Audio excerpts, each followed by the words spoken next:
How to create transitions between clips in Reelshot. Smooth transitions between video clips are essential for a professional and engaging video. Reelshot offers various transitions to enhance a video's flow. This guide will show you how to add them seamlessly. In your open Reelshot project, ensure that you have two video clips placed side by side on the timeline where you want to add a transition. The point where they meet is a transition point, just like this. Precisely at the join point between two clips on the timeline, you'll see a small transition icon. It often looks like a square with a small X or two arrows connecting. Tap on this icon. For us, we have a transition button right here. A gallery of various transition styles will appear.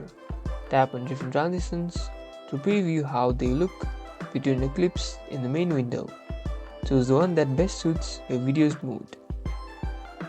Let's go for a fade transition, like this. Once selected, tap down or apply to add it.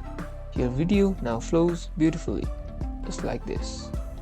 You've successfully created transitions between clips in Reelshot. Make your videos look professional.